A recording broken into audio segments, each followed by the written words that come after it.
Salut à toi, je te retrouve pour le dernier épisode aujourd'hui de la petite série sur les 7 habitudes de Stephen Covey. On va parler de l'habitude la plus importante aujourd'hui, très intimement liée au burn-out à mon sens. J'aimerais commencer par te raconter une petite histoire, assez connue du coup, mais qui illustre parfaitement l'idée. Tu te promènes en forêt, tu rencontres quelqu'un qui est en train de scier un arbre, qui a l'air complètement épuisé. T'as pas l'impression qu'il est hyper efficace, mais il donne tout ce qu'il a. Et donc tu t'arrêtes et tu lui demandes combien de temps ça fait qu'il scie comme ça. Et le mec répond que ça fait plusieurs heures et qu'il n'en peut plus. Et donc tu lui proposes, naturellement, de prendre une petite pause et peut-être déguiser sa scie, parce que ça lui permettrait d'être bien plus efficace quand il s'y remettra. Et à ça, il te répond, simplement, que non, il n'a pas le temps parce qu'il est bien trop occupé à scier son arbre. Bon, toi comme moi, on sait très bien que ça ne va pas fonctionner, ça. C'est très souvent pourtant une situation que l'on est beaucoup à vivre au quotidien, qui mène directement au burn-out. C'est comme si tu partais en voyage, tu as toute la voiture qui est prête, tu vas arriver le plus vite possible, tu te dis que tu n'as pas le temps du coup, tu as arrêté de mettre de l'essence, mais la voiture, elle en aura un peu rien à faire, elle va finir par s'arrêter. Et donc cette 7e et dernière habitude, c'est justement celle d'aiguiser nos facultés, de rechercher un équilibre dans notre renouvellement. Covey parcourt 4 aspects de renouvellement, l'aspect physique, mental, émotionnel et spirituel. Mais personnellement, quand je pense à l'idée d'aiguiser ces facultés, les 2 choses qui me viennent en tête, ce sont les rythmes, d'une part, et les fondamentaux.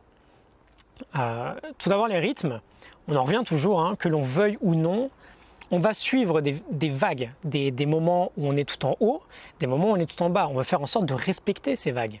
On est à fond, on se repose, on est à fond, on se repose. On peut voir un truc sur plusieurs échelles. On a une échelle très macro, où la base, on va dire, est considérée en semaines ou en mois. Une échelle un peu plus basse, une échelle circadienne en fait, où la base est quotidienne, et une échelle plutôt horaire, que les scientifiques appellent l'échelle ultradienne.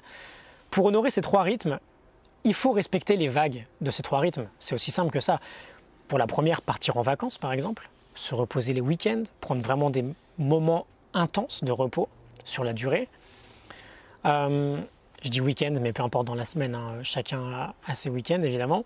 Ensuite, le rythme circadien, c'est plutôt évident, on fait des bonnes nuits de sommeil, on coupe son électronique tôt le soir. Et enfin, des rythmes ultradiens, on ne peut pas rester concentré pendant de longues heures sans prendre de réelles pauses. Et donc on veut instaurer tout simplement différentes pauses dans notre journée, et des vraies pauses, où le cerveau se repose vraiment. Pas des pauses Facebook, mail ou Instagram, des pauses de marche par exemple, ou d'aller parler avec un ami, ou de sieste ou de méditation, ou juste de calme, des vraies pauses en fait. Et quand on se rapproche du burn-out, on a vraiment du mal, je pense, avec au moins un, si ce n'est les 3 rythmes. On ne prend pas de vacances, on pousse toujours le bouchon au max avant peut-être chaque congé, c'est pas non plus la solution. On travaille tard le soir, moi-même j'ai un peu de mal avec ce rythme-là, autant j'arrive de plus en plus sur certaines phases à déconnecter assez tôt, autant ça travaille encore beaucoup dans la tête, même quand je vais me coucher. Et le rythme ultradien, l'idée c'est de prendre 10-15 minutes de pause mentale toutes les heures, surtout quand on fait un travail très cognitif, qui demande beaucoup de concentration. Et là encore, c'est pas évident, parce que souvent, quand on est très concentré, on n'a pas envie de rompre cette concentration-là. Mais si justement on veut maintenir un niveau élevé de concentration, on a besoin de couper. C'est ce que fait pas trop mal d'ailleurs la technique du Pomodoro. Et deuxième aspect, les fondamentaux. Tu peux construire, si tu veux construire un énorme gratte-ciel, tu dois creuser encore plus en profondeur des fondations, encore plus solides. Et donc, il faut prendre soin de nos fondations à nous, bien manger, bien bouger, bien dormir, nutrition, activité, sommeil. Les 3 sont liés. On veut faire en sorte que tous les jours, on puisse les honorer, ces 3 fondamentaux, ces 3 fondations-là. Ça va littéralement être notre essence, en fait. Et là encore, quand on se rapproche d'un potentiel burn-out, c'est très souvent soit qu'on mange mal, soit qu'on est très sédentaire, soit qu'on ne dort pas assez. Au moins 1, voire 2, voire 3 de ces aspects-là. C'est sympa de challenger ses limites, mais par définition, une limite, c'est fini, ça ne se franchit pas.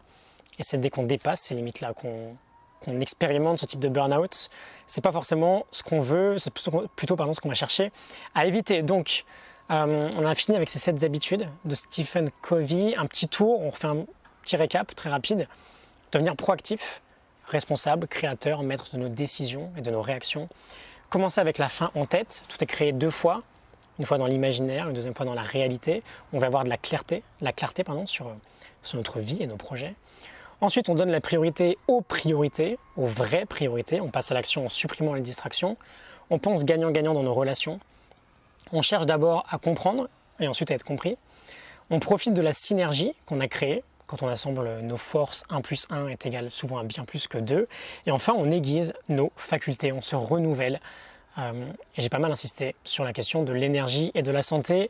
La morning note est en description. J'espère que tout ça t'a plutôt bien parlé ou inspiré, que ça te fait un peu réfléchir. N'hésite pas à liker ou à partager si c'est le cas. Je te retrouve demain pour un nouvel épisode. À demain, salut.